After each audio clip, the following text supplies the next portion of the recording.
Esta modalidad de iniciativa ayudará a ver que los cambios institucionales son el mejor camino para resolver los problemas que plantea la democracia.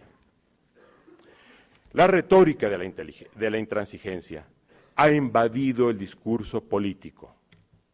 Las frecuentes acusaciones de obstruccionismo dirigidas injustamente al Congreso erosionan la percepción ciudadana de los partidos y del sistema representativo. Para superar esa tendencia, es conveniente que el presidente disponga de un instrumento que le permita jerarquizar sus prioridades cuando formule iniciativas de ley. Debo aclarar, sin embargo, que donde esta facultad de iniciativa preferente se ha establecido, los gobiernos discuten los proyectos de iniciativa en gabinete. Esto todavía no es el caso de México, pero el camino se andará. Por otra parte, la adición propuesta al artículo 87 me parece de una gran trascendencia. Dice así la adición propuesta: si por cualquier circunstancia el presidente no pudiera rendir la protesta en los términos del párrafo anterior, lo hará de inmediato ante el presidente de la Suprema Corte de Justicia de la Nación. En la doctrina mexicana se discute si el juramento al que alude este precepto es declarativo o constitutivo. Quienes sustentan la primera opción señalan que el dictamen del Tribunal Electoral del Poder Judicial de la Federación es suficiente para que surta efectos la elección de un presidente. Yo me inclino por la segunda interpretación porque no me convence que en una norma suprema haya disposiciones que no sean normativas y porque además el artículo 128 de la Constitución es categórico. Dice así: todo funcionario público, sin excepción alguna, antes de tomar posesión de su encargo, prestará la protesta de guardar la Constitución y las leyes que de ella emanan. Pero al margen del debate académico, sabemos que la realidad política está llena de tensiones que no parecen ir a menos. Recordemos los peligros que se cernieron sobre el país con motivo de la jornada del 1 de diciembre de 2006. Viendo hacia el futuro, ¿qué sentido tendría exponer al Estado mexicano con motivo de la toma de posesión en 2012? Las tendencias dominantes nos deben poner en alerta. Si el año próximo no se reuniera el Congreso en la fecha establecida, estallaría una crisis constitucional. Supongo que la probabilidad de que esto ocurra es mínima, pero aún así es prudente conjurarla. Por lo que respecta al procedimiento propuesto para la sustitución presidencial, considero que es el mejor posible, porque la vicepresidencia es una institución de malos recuerdos entre nosotros y la asignación de la función sustitutoria a miembros de otros órganos del poder implica tensiones y riesgos innecesarios.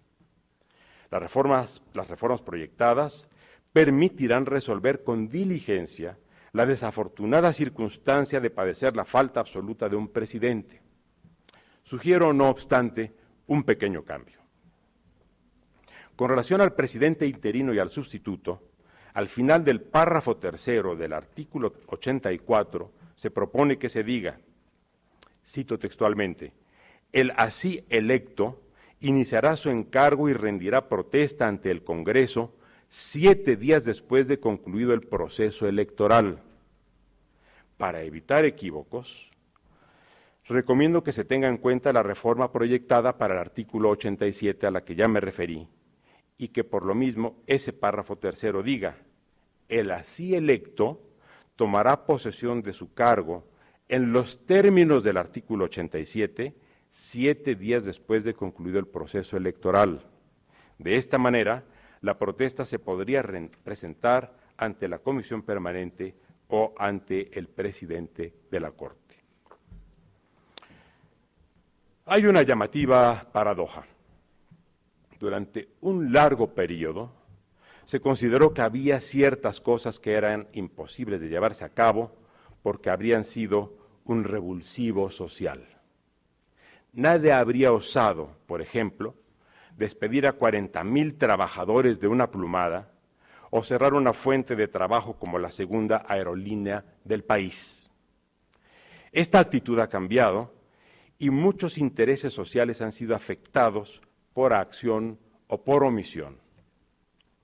Numerosas expresiones de inequidad están presentes en la vida cotidiana en perjuicio de los menores, cuya mendicidad callejera es un oprobio, de los jóvenes, privados de acceso a la educación, al trabajo y al esparcimiento, de las mujeres, todavía discriminadas en el trabajo y victimizadas por la violencia, de los ancianos, abandonados a su suerte, no siempre buena, de los enfermos, que a sus padecimientos de salud suman los que ocasionan servicios deficientes e insuficientes, más la demagogia de afirmar que se ha alcanzado la cobertura universal, de los pobres, reducidos a tópico de la filantropía política, con tal de no modificar el sistema que auspicia la concentración de la renta nacional.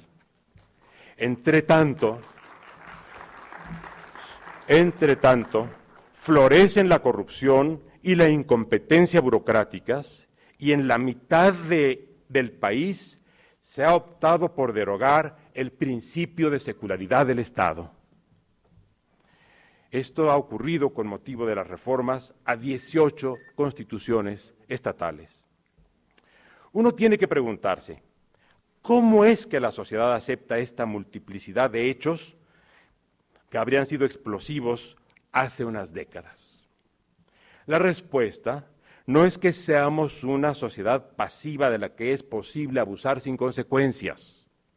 La respuesta consiste en que creemos en la democracia. Los ciudadanos hemos tomado la democracia en serio. Suponemos de buena fe que los errores son superables y que con nuestro voto y participación podremos cambiar a los titulares del poder y con ellos los comportamientos anómalos que reprobamos. Pero, ¿qué ocurriría si siguiera corriendo el tiempo y continuara sin haber soluciones? Digámoslo con mucha claridad, se llegará a considerar que el error está en la democracia y así se habría incubado el huevo de la serpiente, se estaría preparando una recaída autoritaria. Debemos estar conscientes de que en México van aumentando las tentaciones retrógradas. Si cerramos los ojos hoy, tendremos sorpresas mañana. Ya hay quienes dicen con todas sus letras que hace falta una dictadura. Se perfila un estado de ánimo proclive a la dureza del poder. Todavía está en la fase larvaria, pero sería insensato dejarla madurar. De esto serían responsables quienes no hubieran acertado a realizar a tiempo los cambios constitucionales para consolidar la democracia. Nuestra democracia está apenas en obra negra